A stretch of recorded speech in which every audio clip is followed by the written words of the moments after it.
There's a number that quietly changes everything. Not a million, not even close. It's $100,000. The day your net worth crosses that line, something invisible happens. Banks see you differently. People around you see you differently.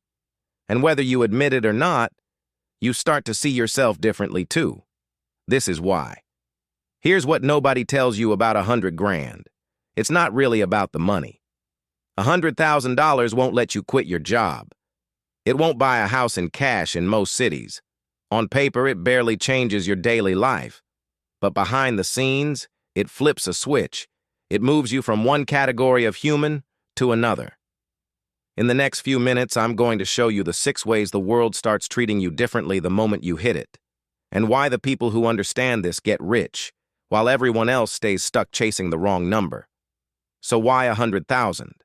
Why not 50 or 200? Because 100,000 is the first number that's big enough to be real, but still small enough to feel possible. Below it, your money is fragile. One emergency, one job loss, one bad month, and it's gone.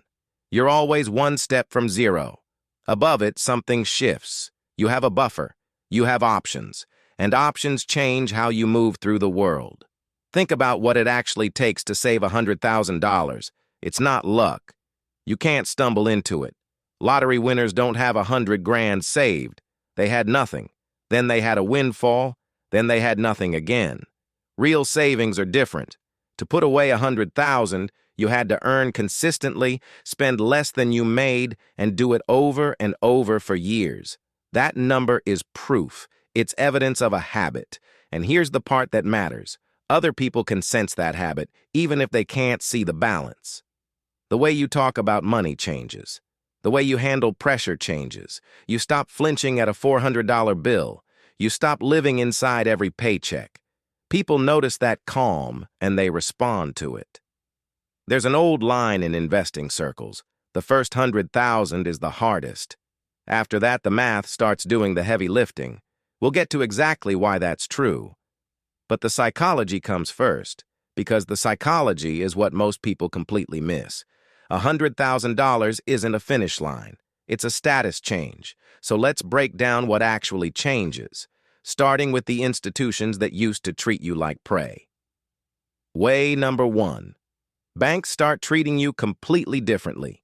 When you have nothing, the bank is not your friend. It looks friendly. The branch is clean, the app is shiny, the person at the desk smiles. But when you're broke, the bank makes its money from you, not for you. Overdraft fees, minimum balance fees, high interest on your credit card, low interest on your savings. When you have a few $100s bouncing around, you're not a client. You're a revenue source. They profit from your mistakes. Now cross 100,000. The relationship inverts. Suddenly you get a phone call, a real person asking if you'd like to sit down with an advisor. The fees quietly disappear. You get offered the premium account, the better credit card, the lower mortgage rate. Why the sudden warmth? Because now you're not someone they profit from. You're someone they profit with. Your money sitting in their system is something they can lend out, invest, and build on. You became an asset on their balance sheet instead of a fee on their income statement. And it goes deeper than nice phone calls. The interest rates you're offered actually change. The person with a thin file and no savings pays more to borrow and earns less to save. The person with 6 figures gets the opposite. Cheaper loans, better terms, higher yields. It's a strange, almost unfair truth. The system charges you the most exactly when you can least afford it, and rewards you the most once you no longer desperately need it. This is the part that quietly compounds. Better rates mean you keep more of every dollar. Keeping more means you grow faster. Growing faster means even better rates. The 100,000 doesn't just sit there. It changes the price of money for you, in every direction for the rest of your life. That's the first invisible shift. The institutions stop hunting you and start competing for you. Way number 2, and this one is uncomfortable. The people in your life start treating you differently. Money is one of the last true taboos. Nobody announces their net worth at dinner. But people can read it anyway, through 100 small signals. The way you don't panic when the check comes. The way you say no to things without a long explanation. The quiet confidence of someone who knows they'll be okay. Humans are wired to pick up on this, and once you have real savings, you give off a different signal without saying a word. Some of it is good. People start asking your opinion. Friends want your take on a big purchase. Family treats you like the responsible one, the one who has it together. You get invited into conversations you used to be on the outside of. There's a respect that arrives quietly, and you'll feel it before you can name it. But some of it is not so comfortable. Hitting 6 figures can change your relationships in ways nobody warns you about. People who used to relate to you may start to feel a distance. There can be envy, even from people who love you. You might notice you're suddenly the one expected to pay, the one asked to lend, the one who's apparently doing so well, said with an edge. This is why so many people who build wealth go quiet about it. They learn fast that announcing a number invites a flood of expectations and resentment they never asked for. Here's the deeper truth underneath all of it. When you have $100,000, you stop needing other people's approval in the same way. You're not as desperate for the raise, the favor, the rescue, and the strange thing about no longer needing approval is that you tend to get more of it. People are drawn to those who don't seem to need them, so the second shift is social. The money changes how others see you, and just as importantly, it changes how much their seeing even matters to you. Way number 3. Opportunities start treating you differently because for the first time, you have leverage. Leverage is the thing nobody talks about, and it's maybe the most valuable thing 6 figures buys you. Leverage just means you can walk away, and the ability to walk away changes every negotiation in your life. Picture 2 people offered the same job, with the same boss, at the same pay. One has $400 in the bank and rent due Friday. The other has $100,000 saved. They sit in the exact same meeting, but they are not the same person in that room. The first one has to say yes to almost anything. To the extra hours, the bad terms, the disrespect, because the alternative is catastrophe. The second one can say, "Let me think about it." That sentence is worth a fortune. It comes from savings. This is the freedom people are really chasing when they chase money, not yachts. Options. With a buffer behind you, you can leave a toxic job before you have the next one lined up. You can wait for the right offer instead of grabbing the first one. You can take the risk on the business, the move, the pivot, because a setback is survivable instead of fatal. The same opportunity looks completely different depending on whether you can afford to fail.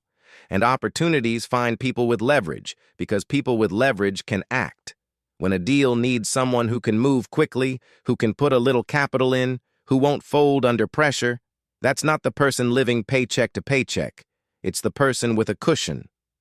$100,000 doesn't just protect you. It puts you in the room where things actually happen. That's the third shift. You stop taking whatever you're given, and you start choosing. Way number 4. And this is the one that turns a status change into a snowball. The math itself starts treating you differently. Remember that old line, "The first 100,000 is the hardest"? Here's what it actually means. When your money is small, your effort does all the work. You save $100, you have $100 more dollars. Simple, slow, and entirely on your shoulders. Your investments earn something, but on a small balance, that something is tiny. A few percent on $1,000 is lunch. It's invisible. So in the early years, it feels like you're pushing a boulder uphill alone, and you basically are. But compounding is exponential, not linear. And exponential growth is quiet at the start and loud at the end. On $100,000, a normal market year doesn't earn you lunch. It can earn you something close to what a real job pays in a month, without you lifting a finger. Your money starts pulling its own weight, and then it starts pulling yours. Let that sink in.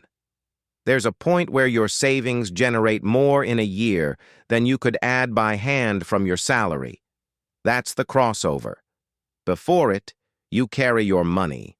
After it, your money starts carrying you. 100,000 is roughly where, for the first time, that second force becomes strong enough to feel. It's the moment the boulder stops fighting you and starts rolling on its own. This is why the wealthy seem to pull away so fast, and why it feels unfair. It's not that they're working 5 times harder than you. It's that past a certain balance, the growth itself becomes the engine. The first 100,000 is the hardest precisely because you build it almost entirely with your own hands. The next 100,000 has help, and everyone after that has more. That's the fourth shift, and it's the one that quietly does the rest. Way number 5. Time itself starts working on your side instead of against you. When you're broke, time is the enemy. Every day that passes is another day of bills, another day closer to a deadline you can't meet, another month where the rent comes faster than the money. You think in days, because days are all you can afford to see. The future isn't a place you plan for, it's a threat you survive. And living that way quietly steals your best decisions, because you can only ever grab what's right in front of you. Cross 100,000, and your relationship with time inverts. For the first time, time is on your team. Every day that passes, your money is compounding while you sleep. The future stops being something you brace for and becomes something you build toward. You can finally think in years and decades instead of paychecks and weekends. And thinking in decades is a superpower almost nobody has. Here's why that matters so much. Almost every good financial decision looks bad in the short term and great in the long term. Investing feels worse than spending. Today. Saving feels worse than buying. Today. The reason most people stay stuck is that they're trapped in a time horizon of days where the patient choice always loses. A buffer lifts you out of that trap. When you're not fighting this week, you can finally play for this decade. And the people who can think in decades make wildly different choices than the people stuck in days.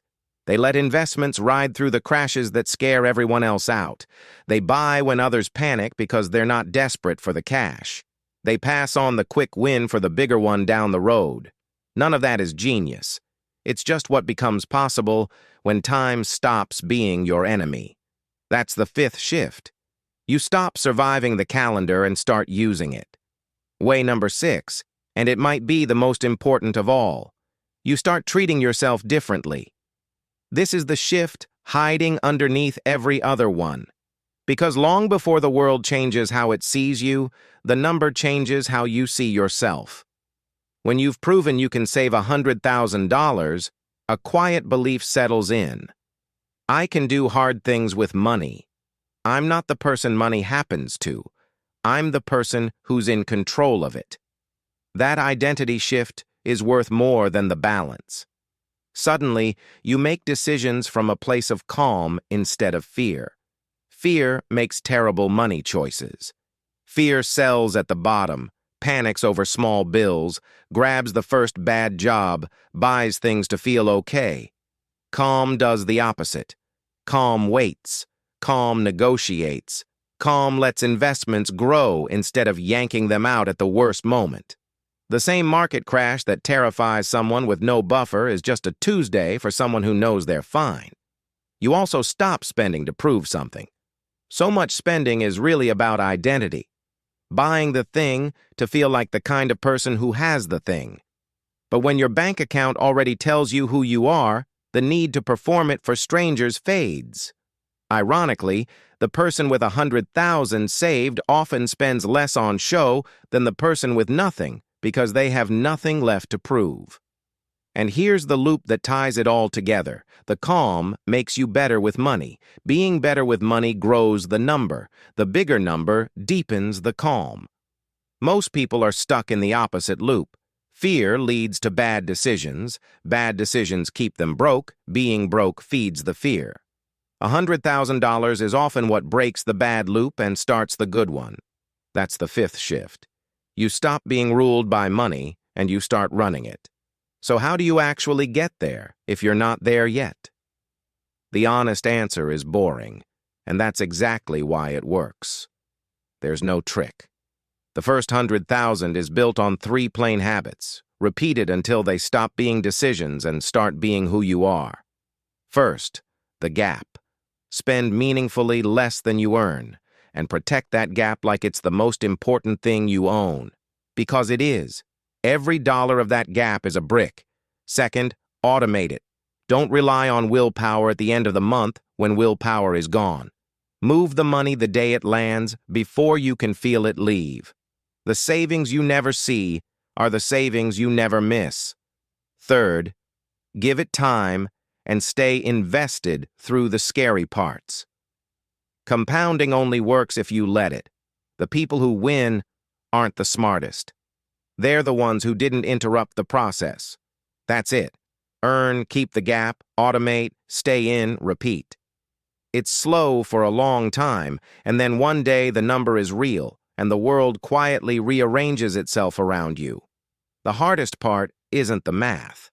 It's believing it's worth doing before you can see the payoff. Now you've seen it. So the only question left is whether you start today or talk yourself out of it for another year. If this helped something click, you'll feel right at home with the community we're building. Drop a comment with the number you're working toward, and we'll keep breaking down exactly how the quietly wealthy actually think. And one honest note, this channel is for education, not financial advice. I'm not your advisor. Learn it, question it, and make the call that's right for you. I'll see you in the next one.